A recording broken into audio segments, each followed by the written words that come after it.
Hello and welcome to a new video on IGCSE Mathematics. In this video, we shall be discussing inputs and outputs of functions.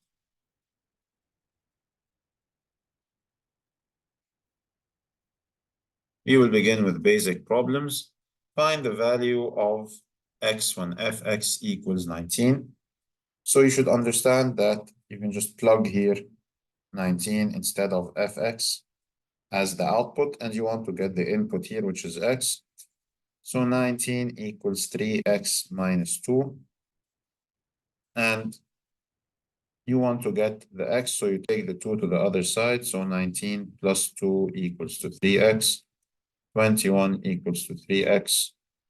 So therefore, x equals to 21 divided by 3, and x equals to 7.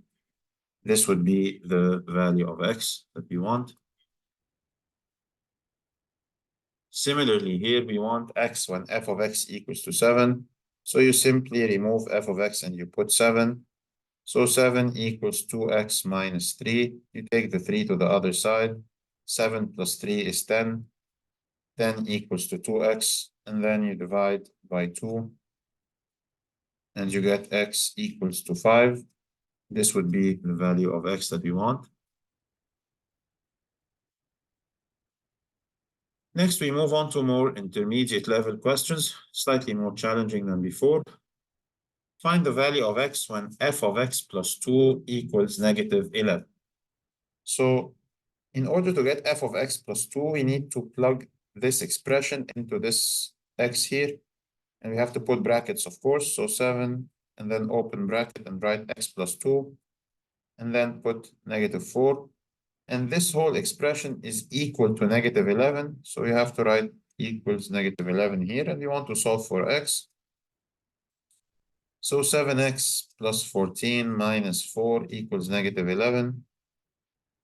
7x plus 10 equals negative 11. Take the 10 to the other side. 7x equals negative 11 minus 10, or negative 21. So therefore, if we divide by 7 here, we get x equals negative 3 as our final answer.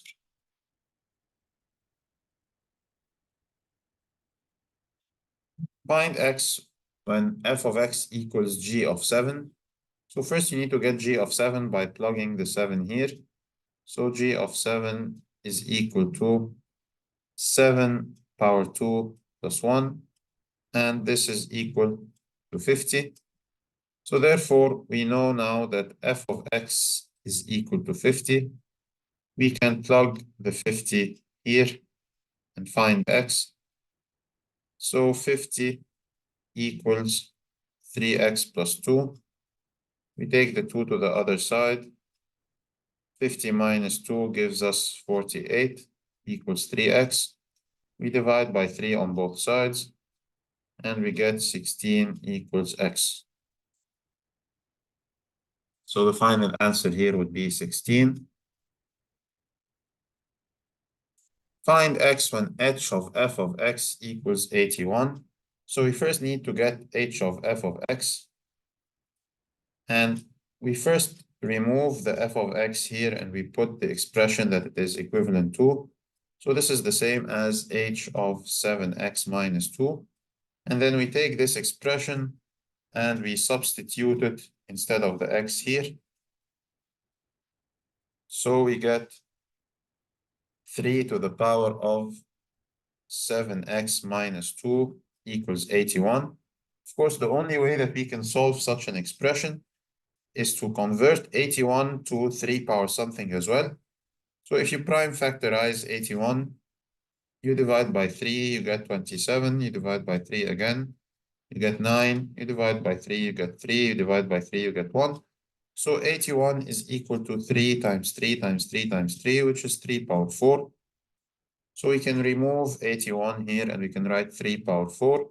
Now that we have the same base in both, we can just equate the powers. So 7x minus 2 equals 4. So 7x equals, and then we move the 2 to the other side. So 2 plus 4 gives us 6. And therefore, x equals 6 over 7.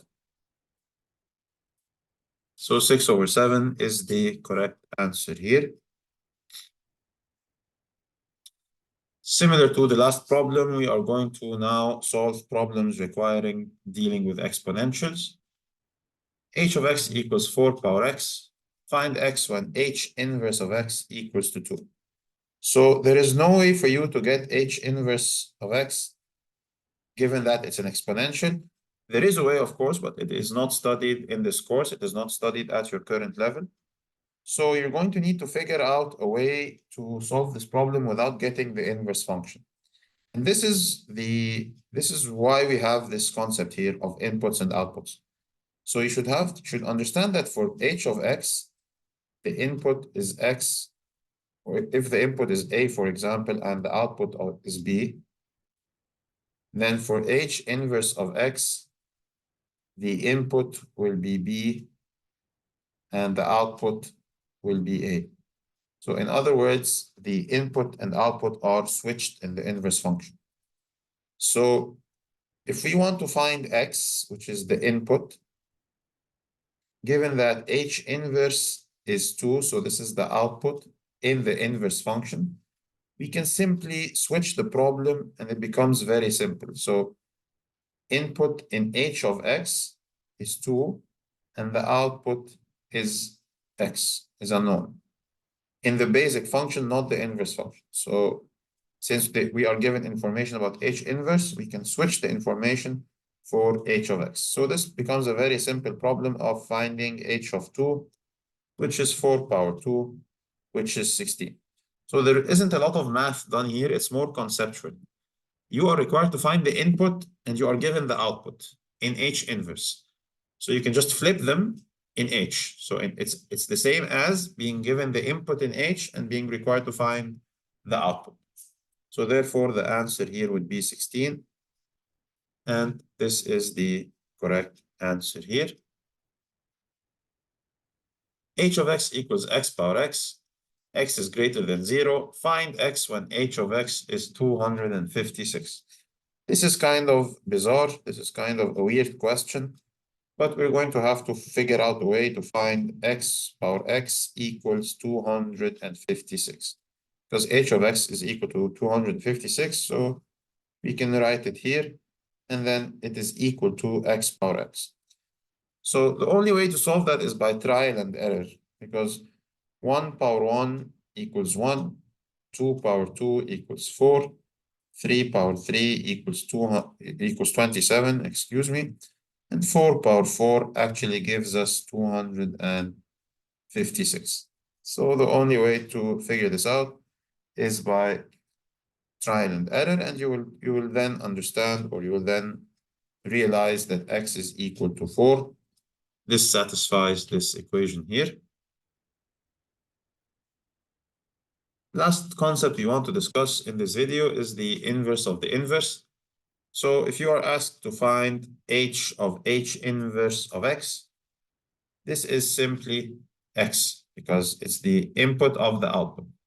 So h of h inverse of x without any calculations, without anything, the answer is x. However, even if you would try to calculate, you would not be able to get h inverse of x because you have an exponential function, and the inverse is something that you have not studied in this course.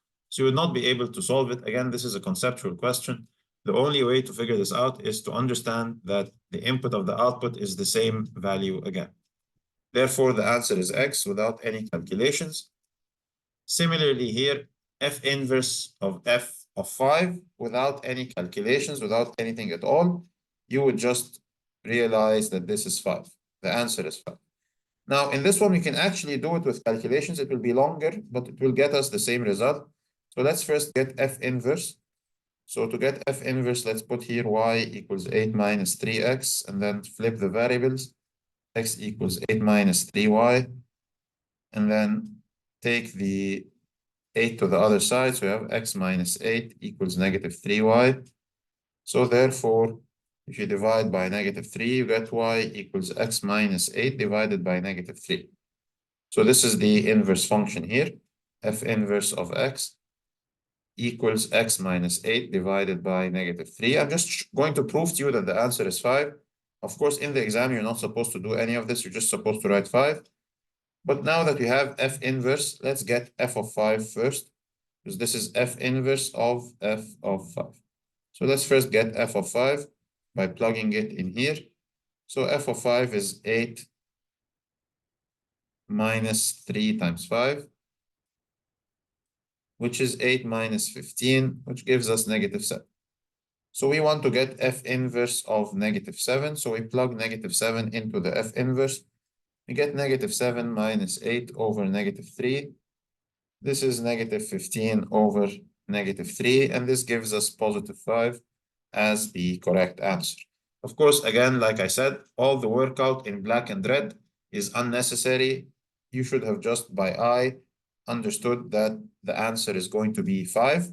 And the takeaway here is that f inverse of x equals x.